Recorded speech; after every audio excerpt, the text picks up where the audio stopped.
Nancy. Just... What's wrong? I have just had the most infuriating run-in. Maybe I better start from the beginning. Would you please tell me, who is Dr. Adam Cohen? Well, Dr. Cohen is a first-year resident in neurology, newly arrived with all the best credentials. And he's assigned to my father's case? Yes. By me. Why?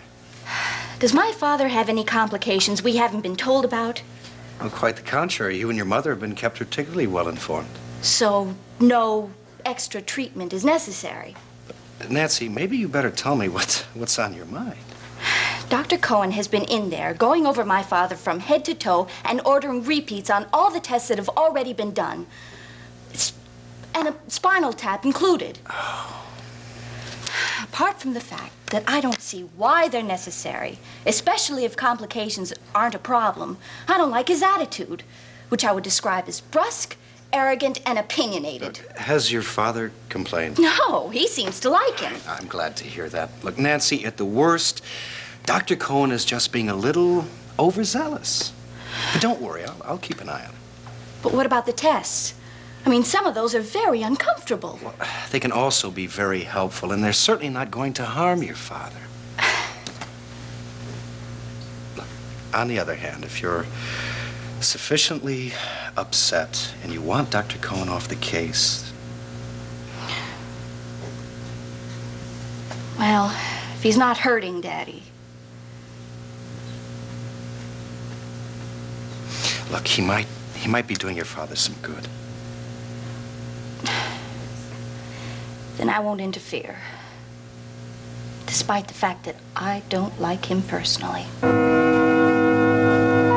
Maeve! The most wonderful thing has happened. Hello, Tindy. What wonderful thing would that be? Well, I know how you've been worried about Pat and Nancy Feldman, and it's gotten me worried, too. Oh, it's certainly good that you have so much concern, dear, but... I found the answer. Answer to what? To Pat and Nancy.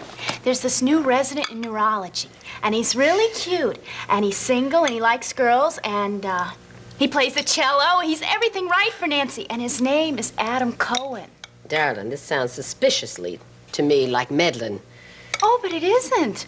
All I did was see that they met and get Roger to assign Adam to Dave's case, so they have to spend time together. Maeve, they are meant for each other. I understand what you're thinking, dear, and I think it's very sweet of you to be concerned, but you're not to meddle in Patrick's life. It's wrong. Oh, but I haven't gone anywhere near Pat. Now, you know very well what I'm talking about. Well, Maeve, all I'm trying to do is help. Well, I'm asking you to stop helping right this minute. What was the name of this young man? Cohen. Adam Cohen.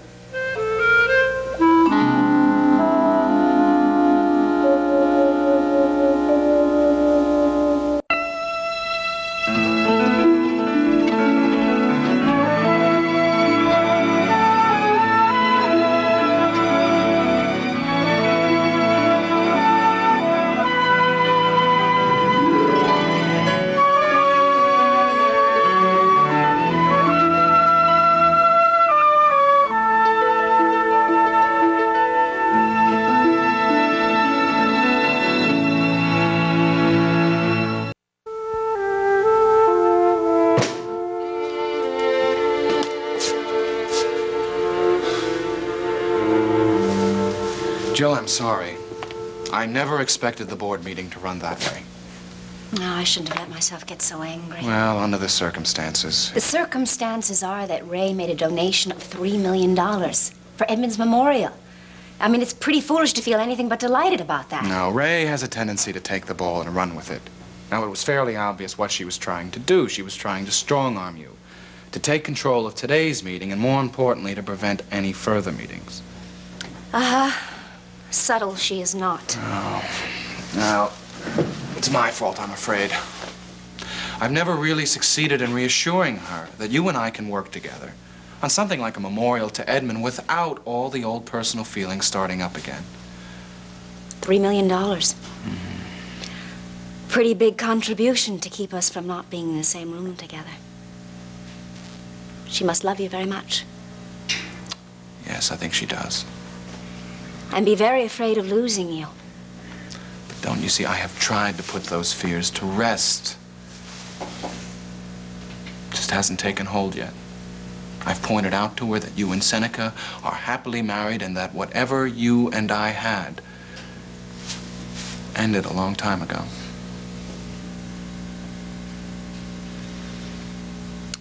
Well, certainly the right thing to say. I'm sorry that she didn't hear you. Well, she will, when she decides to. It's funny. Ray is just as a controlling person as Seneca is. Well, I'm not sure about that. She's forceful. I'll tell you, Jill, I did not like what she did today. Why can't they just put the past in the past? I mean, we've done that. Why can't they? I don't know. I spend 5 minutes with you and Seneca has a fit. He must love you very much. Well, apparently we are two lovable and very distressing people.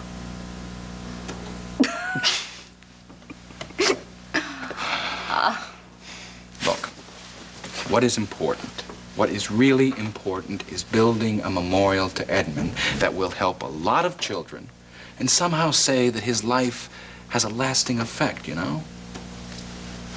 It does for me. With or without the memorial. Me too. I wish you could have spent more time with him.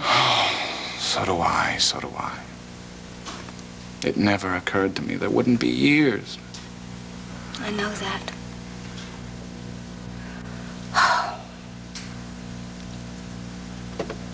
Are you all right? No. No, but I will be. Going out to the beach house, it was good for me. I'm having trouble dealing emotionally, but I find that lately I cry more and more. Well, I think that's good. It must be very painful for you. Incredibly painful. But good. Your mother tells me that working on the children's health bill, that's helped you. Yes, yeah, it has. I haven't been able to cry much, but I felt the loss for a while, and it was bad.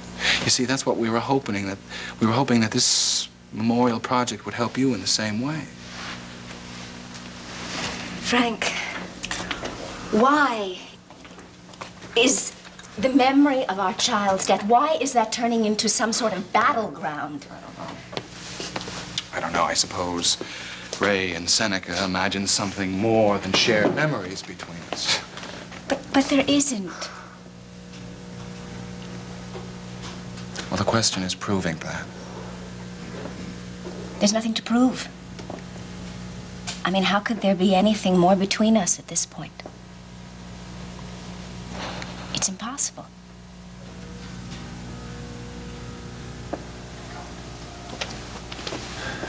I think the two of you owe me an explanation.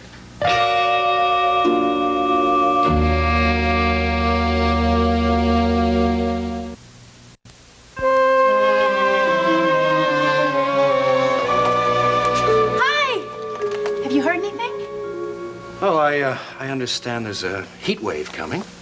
Not about that. Oh, maybe you're asking about my proposal to go away for a few days. Are you mad at me? Me, mad?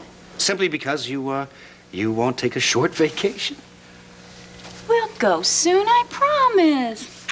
Now, please tell me if anything's happening between Nancy and Dr. Cohen. Well, they haven't gone anywhere, and I know because, you see, he's scheduled to be on duty here. Roger, stop it. Why are you torturing me? Oh, I'm sorry. Let's see now. Dr. Cohen and Nancy have met. Wonderful. How was it? Dr. Cohen, I don't know. He hasn't confided in me. But Nancy did. Come on, what'd she say? She hates him. What? Oh, well, the best laid plans of mice and men and all that, but what the heck, you gave it your best try. Very funny. Now, tell me the truth. I just did. Nancy doesn't like him, and that's putting it mildly. But why not? He's adorable. Well, she thinks that there are too many doctors on her father's case already. Well, let's get him off the case. Where's his name? Let's just erase it. Forget it. You requested that I assign him to the Feldman case, and he stays. You've used up your one favor. But Roger, I want her to like him. Delia, there are more concerns in this hospital than your matchmaking. Excuse me.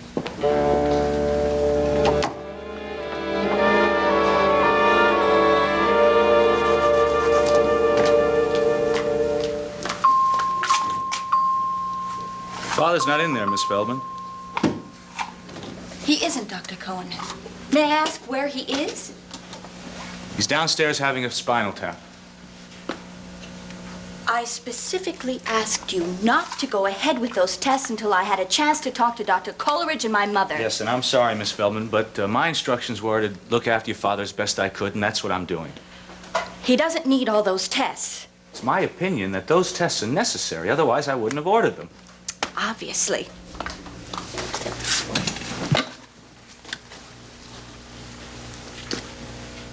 Miss Feldman, you and your mother have spent a lot of time at the hospital lately. Oh, we're worried about my father. Of course. But since your father isn't due back in his room until late this afternoon, may I suggest that you find your mother and take her out for a while? Some lunch, a nice little walk in the sun might do good for you both. I would appreciate that suggestion, Dr. Cohen, if it hadn't been delivered in such a patronizing tone. I was trying to be polite. You didn't succeed. Look, this hospital is doing everything it can for your father. I appreciate that. I don't see the slightest sign that you do. Possibly because I reserve my thanks for Dr. Coleridge and the rest of the staff people who saved my father's life and who do more than try to be polite. If you enjoy sitting in the waiting area, you're perfectly welcome. I have to go back to my patients, if you'll excuse me. With pleasure. That is mutual.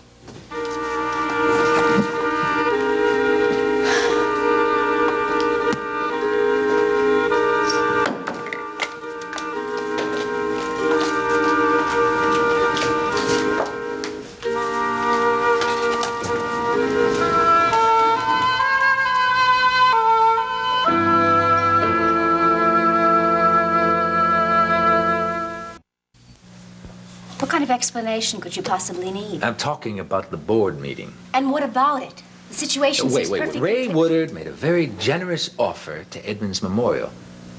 Now, for some reason, the two of you find that objectionable. I don't understand it. Seneca, money was not the problem. Look, there was more going on at that meeting than a funding offer. You know that. Jillian, why don't you make the easy choice? Accept Ray's money, administer the program any way you see fit, and let Frank go on his business, specifically his business about marrying Ray. I said there was more going on at that meeting. Do you care to discuss it or not? Are you talking about the basic problem, about how often this board will meet? No, we are talking about the power play, the manipulation. The fact that Ray made that contribution to prevent Frank and me from meeting even occasionally to discuss that memorial. You know that's true. Look, you were engaged to Frank. You lived together. I can understand Ray being a little concerned about the two of you being together. Can't you, Frank? Yes, I can understand Ray's point of view. I just don't share it. Yeah, I gathered that. I'll have to tell you, I do. It's very sad. Look, Frank, why don't you stay in Washington? Jill and I will be in New York. She'll administer the program. Now, if a meeting of the board is absolutely necessary, then you and Ray will be notified. Look, I may as well get out of here. Are you all right? Yes, I'm fine. I'll speak to you soon. Seneca, Jillian and I have been talking about Edmund, about the memories we shared and how difficult it is to come to peace in terms of his death. Now, I know losing him was very hard on you, too. So I'm sure you can understand the complex feelings we are trying to deal with.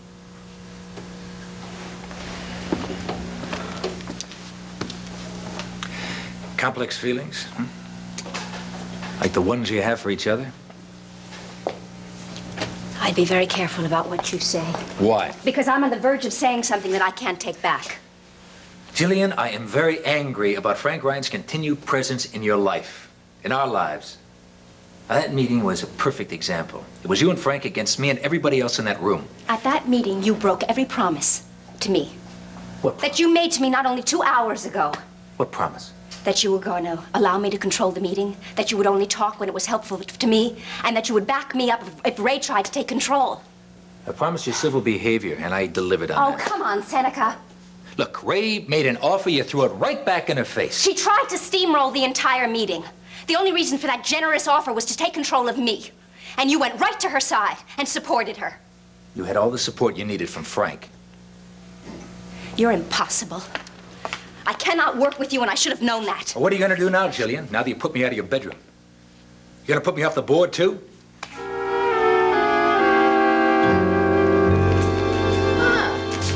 Well, how did it go? So-so. Well, it doesn't sound very enthusiastic. I think it's a lovely idea, the memorial to Edmund.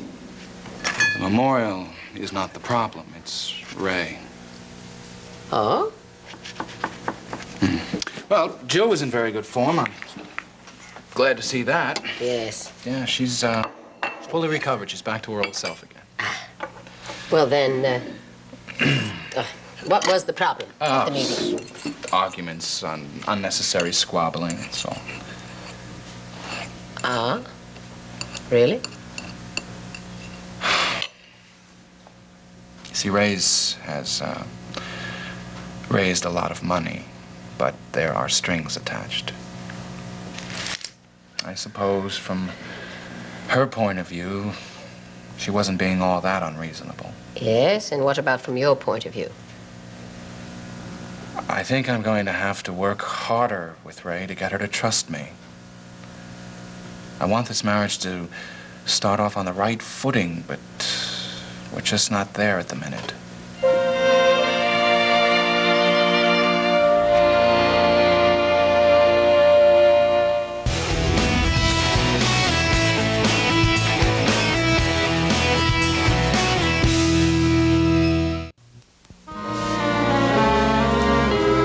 Hi, Dr. Cohen. Remember me? Delia, we met this morning at Ryan's. Yes, of course I remember you. Hi. Oh, I'm sorry about the coffee. Did the stain come out? Well, actually, the jag belonged to the hospital, so it really didn't matter. Oh, good. Listen, my husband tells me... Oh, your boss, Dr. Roger Coolidge? Yes, I know. Well, he tells me that you've been assigned to Dave Feldman's case. That's right. That's so good. Well, thank you. You know Mr. Feldman? Oh, yes. He's an old friend. The whole family is. Have you met his daughter yet? Yes, I have. She's such a lovely person, it's really a sad story. See, she used to be a dancer till she had this accident, and they told her she could never dance again. I mean, in a show or anything. Is she a professional dancer? No, but she wanted to be. Well, Miss Feldman seems to be a very strong-willed person. I'm sure she'll find some other way to occupy her time. Oh, yeah, but the disappointment. Doesn't it just break your heart? It seems to me professional dancing requires a tremendously hard work. It would seem a difficult career for someone who's accustomed to being given many things. Nancy? Yeah. Oh, no, you've gotten the wrong impression. Nancy's not spoiled. Oh, well, that's good to hear. Oh, but really, she's not. Oh, if you've only talked to her for a few minutes, how can you be sure what sort of person she is? You're right, of course. You could get the wrong idea if you jump to conclusions. Mrs. Coleridge, I haven't jumped to any conclusions. But you think Nancy's selfish and spoiled, and she's not really. Oh, she's just the nicest girl. So thoughtful and generous. Ooh, pretty soon you'll be telling me that she goes around from door to door selling Girl Scout cookies. I bet she did. All those badges, that's Nancy. Just an all-around terrific person, hmm? Well, now, didn't they teach you in medical school that you have to weigh all the evidence before you make a diagnosis? I have. You don't like her? What I do like is the way you stick up for your friends. I'm very impressed. I'm just trying to be fair. I'd say more than fair. You're very kind. But I wasn't talking about me. I'm not trying to impress you. You have, nevertheless. There's one thing I admire. It's people who pull their own weight. Don't expect any special favors. You're obviously that kind of person. Oh, Dr. Cohen, Nancy doesn't expect any special favors either. Couldn't you just be nice to her? Of course. You're just saying that. Listen, are you going to be on duty tonight? As a new resident, it's my good fortune to work Friday nights and weekends. Great. You think so? I mean, good that you'll be here. Why? Oh, nothing. Just a thought I had.